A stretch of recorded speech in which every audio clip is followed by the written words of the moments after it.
ang House at Your Service. Ngayon naman, tatalakayin natin ang layunin at saklaw ng isang napapanahong panukalang batas. Ito ay inihaing ngayong kasalukuyang Kongreso, ang House Bill No. 9 o ang Cybersecurity Act. Sa pamamagitan ng House Bill No. 9 or Cybersecurity Act, palalakasin ang cybersecurity sa bansa. Mula sa proteksyon ng personal data ng mga mamamayan hanggang sa pagpapalakas ng ahensya ng gobyerno laban sa cyber attacks at online scams.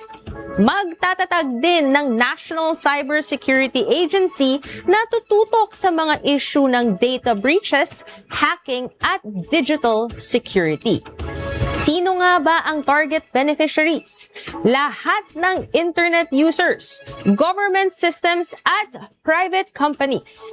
Mula sa mga estudyante, manggagawa, online sellers hanggang sa maliliit na negosyo, lahat ay may karapatan maprotektahan laban sa mga pang-aabuso sa internet. At bakit nga ba ito mahalaga? Dahil sa dumaraming kaso ng cybercrimes, phishing schemes, identity theft, at iba pang kaugnay na kaso. Sa panahon ngayon, halos lahat na rin ay online. Mula sa pagbabayad ng bills, pagsha-shopping hanggang sa trabaho, mas nagiging madalas din ang cybercrimes, phishing at identity theft. Kaya mahalagang may malinaw na batas na poprotekta sa ating mga impormasyon at online transactions. Sa pagpasok ng digital age, ang layunin ng House Bill No. 9 ay tiyaking ligtas ang bawat Pilipino sa online world.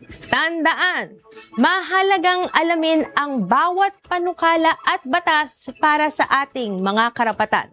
Dahil ang marunong, angat sa lahat. Huwag po kayong bibitiw. Magbabalik ang House at Your Service.